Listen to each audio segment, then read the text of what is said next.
Okay. What we're going to treat on Robin today is some little facial telangiectasias. This is a very common spot, as you can see, especially the ones that are adjacent to the ala, the cheeks as well. And I found a very useful device to be the Ellman radio frequency ablators, if you will. I use a very, very thin wire that they provide for this. And they have several machines, models. They all do a very nice job of doing a radio frequency ablation of these facial telangiectasias. You can tap out some that works especially well in the face, but sometimes you can also do them on some little spider veins that are really refractory in other areas, such as the legs. I do think even under the eyelids you can be very careful and perform this. But some patients are also even resistant. If you use a YAG laser, they can be very resistant to it. And I found this is a totally relatively painless procedure, and I think it's very effective as well. So the settings on the Ellman Accusect are using the monopolar current, and I set that a little bit higher in terms of the current. I set it at about a level of 2 to 3. When we use the dual, I set it on 5 again on the monopolar current. That's a combination cut and coag. I've been using this technology for at least 19 years, and I think it's a nice self-contained unit and also, again, very successful. And people can come in and really have very minimal redness afterwards. They can really put some makeup on about an hour later and go about their business. So if you look right here, hopefully you can see these demonstrated. These little, small, very fine telangiectasias. And you can see that in terms of treatment, I am compressing it. What I do is it's a very sensitive area.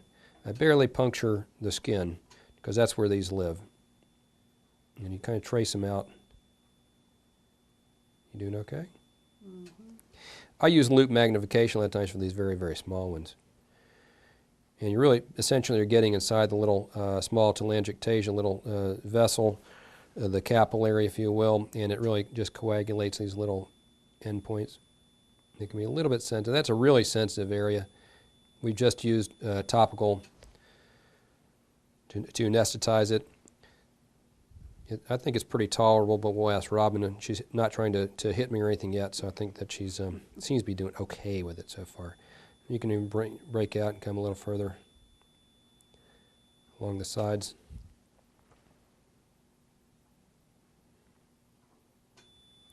You can see there's a very, very fine wire that I'm using.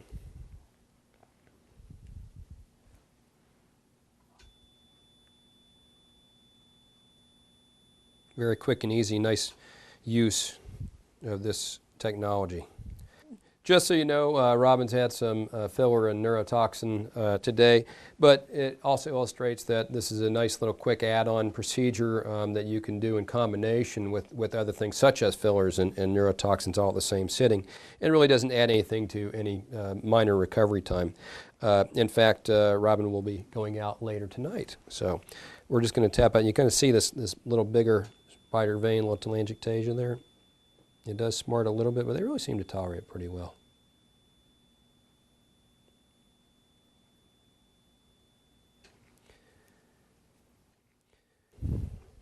Can you see that? It really has disappeared very nicely.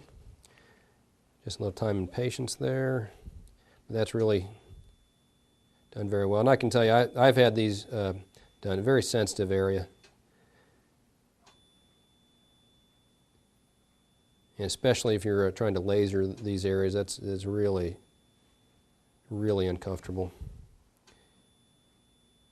Robin's being very good. I won't lie, it is uncomfortable, certainly, but compared to some other methods of addressing these, I think that the pain is less.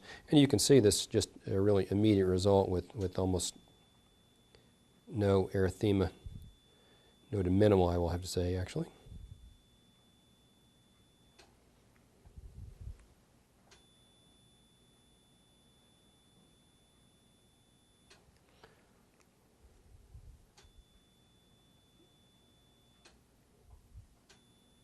Nice part is you can be just barely beneath the surface of the skin with this very pointed wire, if you will. All right.